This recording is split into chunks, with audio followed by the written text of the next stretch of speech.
विंध्य क्षेत्र के युवाओं को मीडिया, संचार और आधुनिक डिजिटल दौर के कोर्सेज के लिए अब बड़े महानगरों की तरह रीवा में व्यवस्थाएं मिलेंगी। माखनलाल चतुर्वेदी राष्ट्रीय पत्रकारिता एवं संचार विश्वविद्यालय का रीवा परिसर विंध्य सहित पड़ोसी राज्य उत्तर प्रदेश, बिहार आदि के विद्यार्थियों के लिए सबसे आधुनिक और मजबूत शैक्षणिक विरासत बन चुका है। ये बातें विश्वविद्यालय के कुलगुरु श्री विजय मनोहर तिवारी ने रीवा परिसर में आयोजित इन्फ्लुएंसर मीट एवं युवा सम्मेलन में वर्चुअल माध्यम से जुड़ते हुए कही। इस बेहद खास आयोजन में विंध्य क्षेत्र के सबसे लोकप्रिय और प्रभावशाली social media influencers, digital creators और प्रबुद्धजनों ने शिरकत की। सभी ने एक सुर में माना कि दादा माखनलाल चतुर्वेदी के नाम पर स्थापित ये परिसर विंध्य के गौरव को देश दुनिया में चमका रहा है। संवाद के दौरान श्री विजय मनोहर तिवारी ने रीवा परिसर की भव्यता और इसकी आत्मनिर्भरता को रेखांकित करते हुए कई प्रेरक बातें साझा की। उन्होंने कहा के निर्देशानुसार उनको उच्च शिक्षा विभाग के मार्फत कर दिया गया है इस साल से। मतलब उनका संचालन अब जो है पत्रकारिता विश्वविद्यालय नहीं करेगा, बल्कि हायर एजुकेशन डिपार्टमेंट के अंडर में वो संचालित होंगे।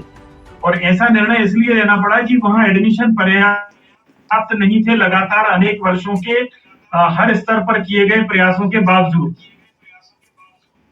और उसका कारण शायद ये भी हो सकता है कि मीडिया के जो पाठ्यक्रम हैं, उन पाठ्यक्रमों के लिए अब खंडवा या दतिया जैसी छोटी जगह पर कितना ट्रैफिक आपको मिलेगा, कितने विद्यार्थी वहां इन कोर्स में उत्सुक होंगे करने के लिए।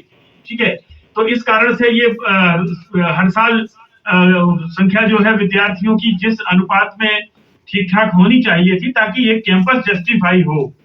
तो महापरिषद की पिछली बैठक में माननीय मुख्यमंत्री जी ने उसका रास्ता ये निकाला कि उच्च शिक्षा विभाग के अंदर कर दिया जाए इनको, तो वो नए नए कोर्स आ जाएंगे वहां। हम लोग मीडिया से बाहर दूसरे कोर्स नहीं ला सकते हैं, अपनी एक सीमा है अपनी। अपन लोग मीडिया की, पत्रकारिता की, संचार की, कंप्यूटर की, अपने जो पाठ्यक्रम है प्रबंधन के, उससे बाहर हम दूसरे पाठ्यक्रमों में जा नहीं सकते। और अगर इन पाठ्यक्रमों में बच्चे वहां नहीं आ रहे हैं तो उसका उपाय ये निकाला, माननीय मुख्यमंत्री जी ने निर्देश दिए। उस बैठक में उच्च शिक्षा मंत्री भी थे, हमारी महापरिषद के सदस्य हैं वो। तो उन्होंने रास्ता ये निकाला कि इन दोनों कैंपसों को, दतिया और खंडवा को, उच्च शिक्षा विभाग संभाले, उसका विकास करे, नए नए पाठ्यक्रम आए, और ताकि विद्यार्थियों की संख्या बढ़े और उसकी एक रौनकदार परिसर की तरह वो चले। अब इसमें उच्च शिक्षा विभाग जब उसको पूरी तरह से टेक ओवर करेगा तो उसको प्रयास करेगा और नए नए कोर्स का प्लान करेगा, जैसा कि माननीय मुख्यमंत्री जी ने निर्देशित किया है। अब रीवा कैंपस को लेकर मेरी आप सबसे ये अपील है, आप सबसे आग्रह है, आप सबका ही है ये। माननीय मंत्री अपने उप मुख्यमंत्री श्रीमान राजेंद्र शुक्ला जी के प्रयास से ये परिसर वहां माखनलाल यूनिवर्सिटी का शुरू हुआ है, लेकिन किसी इमारत को बना देना और उसको खड़ा कर देना ये एक पक्ष होता है किसी भी संस्थान के विकास की यात्रा में। लेकिन असल बात ये होती है कि जिस उद्देश्य से वो बनाया गया है, क्या वो पूरा हो रहा है वहां पर? तो मुझे लगता है कि इसमें बहुत हम सबको मिलजुल कर प्रयास करने की जरूरत है, ताकि मीडिया के जो मुख्य पाठ्यक्रम हैं और अन्य पाठ्यक्रम भी हैं, तो उसमें विद्यार्थियों की संख्या, अच्छे गुणवत्तापूर्ण विद्यार्थियों की संख्या वहां बढ़े, ये प्रयास है। इस प्रयास में आप सबके जो भी हाथ बटा सकते हैं, तो आप सबसे वो निवेदन है।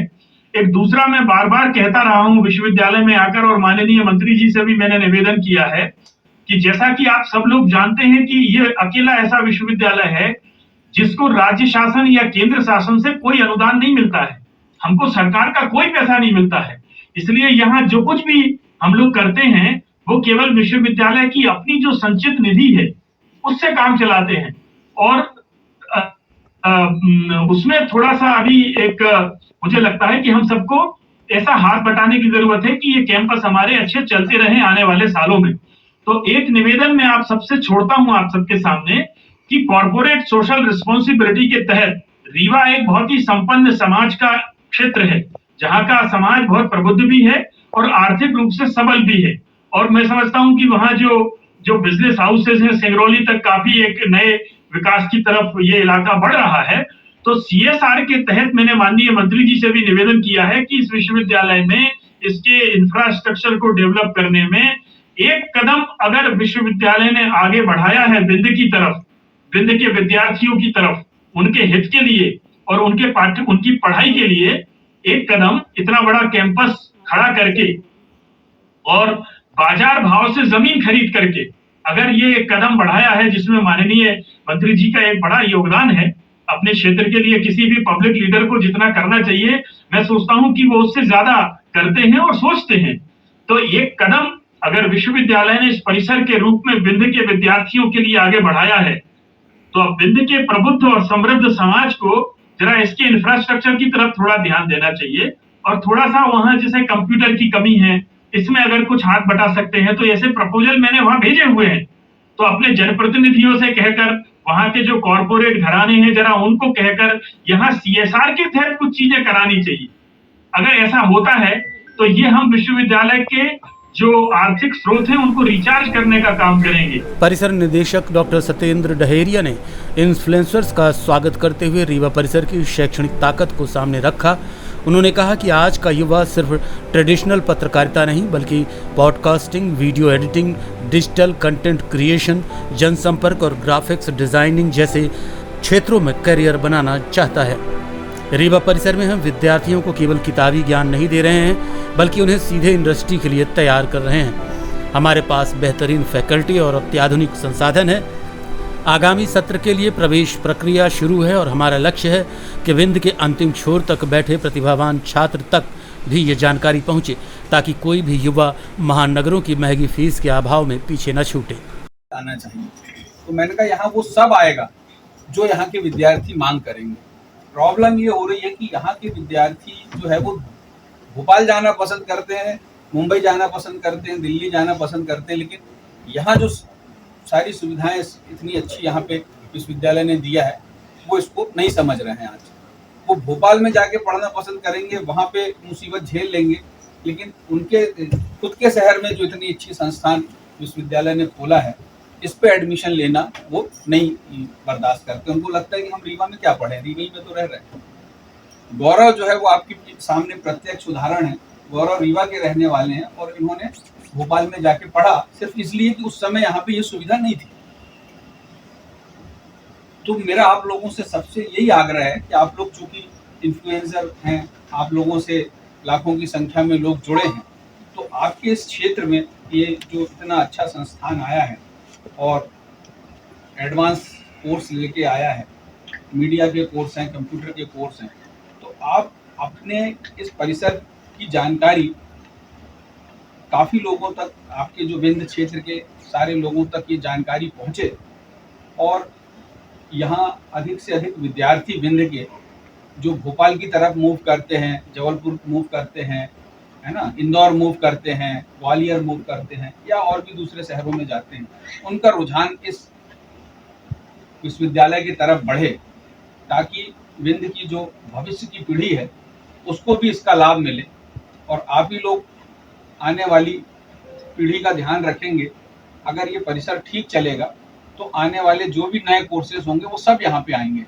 मुझे कुछ लोगों ने बीच में आके मुझसे भी डिमांड किया था कि भोपाल में हमारा जो है वो फिल्म स्टडी का भी डिपार्टमेंट चलता है, तो उन्होंने बोला कि सर यहाँ फिल्म स्टडी का भी डिपार्टमेंट होना चाहिए।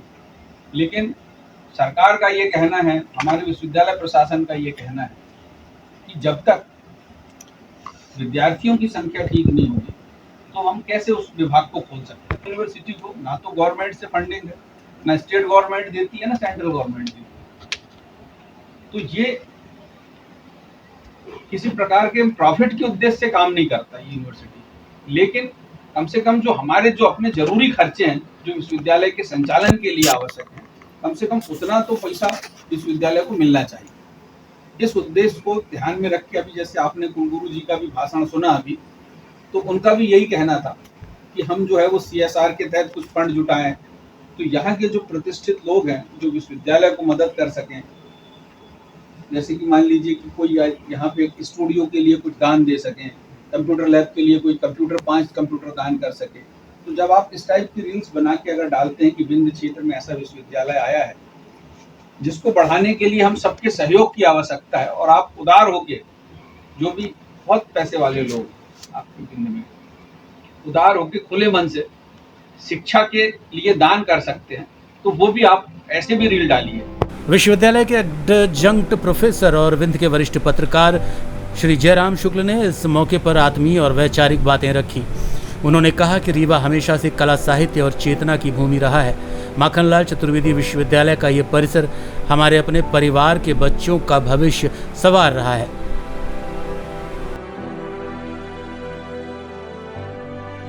आज की तारीख में मास कम्युनिकेशन की सबसे बड़ी ताकत है।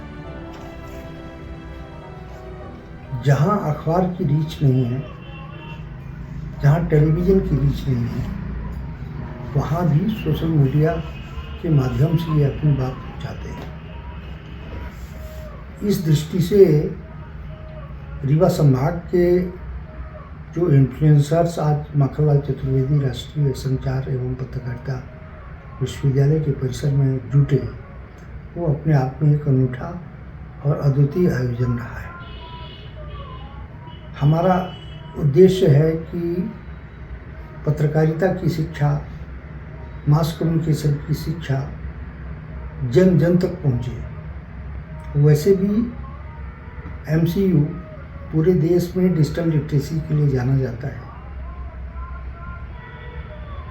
पूरे देश भर में कंप्यूटर का हर दूसरा जानकार माखनलाल चतुर्वेदी विश्वविद्यालय के केंद्रों से पढ़ा हुआ विद्यार्थी है। हिंदी और अंग्रेजी जर्नलिज्म में हर दूसरा तीसरा जो संपादक है, जो विशेष संवाददाता है, जो डेस्क में काम करने वाला कॉपीराइटर है, जो फील्ड में काम करने वाला रिपोर्टर है, वो माखनलाल चतुर्वेदी विश्वविद्यालय से ही शिक्षित दीक्षित होकर गया है। विंध्य क्षेत्र के लिए ये गौरव का विषय है कि भोपाल के बाद रीवा में माखनलाल चतुर्वेदी विश्वविद्यालय का परिसर खुला है और ये एक वैकल्पिक शिक्षा उपलब्ध कराता है। यहाँ पर जो ट्रेडिशनल कोर्सेज चलते हैं, यहाँ के स्नातक या स्नातकोत्तर महाविद्यालयों में, यहाँ के जो अवधेश प्रताप सिंह विश्वविद्यालय है वहाँ, उससे इतर माखनलाल चतुर्वेदी विश्वविद्यालय 100% जॉब ओरिएंटेड कक्षाएं या कोर्सेस चलाता है। और सबसे खूबसूरत बात यह है कि यहाँ छात्र ग्रेजुएशन कर सकते हैं, PG कर सकते हैं, पोस्ट ग्रेजुएशन कर सकते हैं और उसकी मान्यता वैसे ही है जैसे BA BSc BCom की होती है, जैसे MA MSc MCom की होती है। जैसे कोई विज्ञान के संकाय में करता है तो कोई आर्ट के संकाय में पोस्ट ग्रेजुएशन करता है। उसी तरीके से हमारे यहाँ भी इलेक्ट्रॉनिक मीडिया है, मास कम्युनिकेशन है, जर्नलिज्म है, फिल्म प्रोडक्शन है, इस तरीके के कोर्सेज यहाँ पर है, पोस्ट ग्रेजुएट लेवल पे भी और ग्रेजुएशन के लेवल पर भी। तो सिर्फ एक जागरूकता लाने की ज़रूरत है कि हम सामान्यतः जिस तरीके से कोई अच्छा कोर्सेस जॉब ओरिएंटेड नहीं मिला, इंजीनियरिंग कॉलेज में नहीं जा पाए, नीट में, AII उसमें, जी में और इन सब जो प्रतियोगी परीक्षाओं के माध्यम से पढ़ाई होती है वहाँ सफल नहीं हो पाए, तो उसका सबसे बड़ा और एकमात्र विकल्प माखनलाल चतुर्वेदी विश्वविद्यालय के कोर्सेस है। सर, अभी कब से एडमिशन शुरू होने हैं और कब तक अभी डेट भी बढ़ गई है, क्या है? अभी भी 10 जुलाई तक यहाँ पे एडमिशन होंगे और बड़ी सामान्य सी प्रक्रिया है। रजिस्ट्रेशन करवाएं, फिर काउंसलिंग होगी और यहाँ पे पढ़ें। रीवा का परिसर आकर देखें, यहाँ के स्टूडियो देखें, यहाँ के क्लासरूम देखें, यहाँ के मीडिया लैब देखें, कंप्यूटर लैब देखें। एक सुविधा संपन्न शैक्षणिक संस्थान है। मुझे लगता है कि रीवा में शायद ही कोई ऐसे शैक्षणिक संस्थान हो जो इतने सुव्यवस्थित हों, जिनका परिसर इतना स्वच्छ और इतना ऊर्जावान है। ये तो मुझे नहीं लगता कि माखनलाल के कैंपस से बेहतर कोई अन्य कैंपस है। एक बात और मैं जो कहना चाहता हूँ कि जो अभी एक्टिव फील्ड में जर्नलिस्ट हैं, जो सोशल मीडिया में इन्फ्लुएंसर्स हैं, ये अभी स्वयं को पत्रकार के रूप में प्रस्तुत करते हैं तो इनका मजाक उड़ाया जाता है। वैसे ही जैसे डॉक्टर और झोला छाप डॉक्टर, जबकि झोला छाप डॉक्टर ही तत्कालिक काम आता है और उसकी दवाएं भी असर करती हैं, तभी तो वो डॉक्टर है। लेकिन चूंकि उसके पास बेचारे के पास डिग्री नहीं रहती, तजुर्बा और अनुभव तो रहता है, और डिग्री नहीं रहती, तो वो झोला छाप डॉक्टर हो गया। और जो डिग्री लेके और तमाम दुनिया भर की ताम झाम करके और लाखों रुपए लूट लेता है मरीजों से, वो एक अच्छा डॉक्टर है। उसी तरीके से जर्नलिज्म में बहुत से ऐसे होनहार लोग हैं जो सड़क छाप की परिभाषा में आ जाते हैं, और जो वाकई सड़क छाप है और उनके पास डिग्री है, कुछ भी नहीं करते, तो वो अपना कहते हैं नहीं मैं पत्रकारिता का ग्रेजुएट हूँ, मैं जर्नलिस्ट हूँ। तो ऐसे लोगों के लिए बड़ी अपॉर्चुनिटी है, उनको एक एकेडमिक पहचान मिल जाए। जो सोशल मीडिया में काम करते हैं बच्चे, जो और भी पत्रकारिता में काम करते हैं, अच्छा लिख लेते हैं, अच्छा बोल लेते हैं, अच्छा अभिनय कर लेते हैं, लेकिन उनके पास एकेडमिक डिग्री नहीं है, ऐसे लड़कों के लिए भी एक महत्वपूर्ण अवसर है, महत्वपूर्ण अपॉर्चुनिटी है कि वो यहाँ पर एडमिशन लें, यहाँ पढ़ें। कार्यक्रम में शामिल हुए विंध्य के लोकप्रिय डिजिटल क्रिएटर्स और इन्फ्लुएंसर्स ने कैंपस का भ्रमण किया और यहाँ के स्टूडियो व क्लासरूम की व्यवस्थाओं को देखकर बेहद प्रभावित हुए। क्रिएटर्स ने सामूहिक रूप से कहा कि उन्हें गर्व है कि उनके अपने क्षेत्र में इतनी बड़ी शैक्षणिक संस्था मौजूद है। सभी इन्फ्लुएंसर्स ने आगामी सत्र में रिकॉर्ड, एडमिशन और परिसर के व्यापक प्रचार प्रसार के लिए अपनी कला, लेखन और वीडियो के माध्यम से इस मुहिम को जन आंदोलन बनाने का संकल्प लिया। हर रोज सुबह होते ही मंजिल की ओर हमारी दौड़ शुरू हो जाती है, और इस दौड़ में सबसे मुश्किल कदम होता है सही रास्ता चुनना। लेकिन अगर इरादे पक्के हों, लक्ष्य निश्चित हो, तो हम अपना सही रास्ता ढूंढ ही लेते हैं। जैसे मैंने ढूंढा अपना सही रास्ता, जिसने मेरे सपने को सजाया, संवारा और उन्हें एक नई दिशा दी और मुझे पहुंचाया मेरी सही जगह पर। मेरे सपनों को पंख देने के लिए थैंक यू MCU।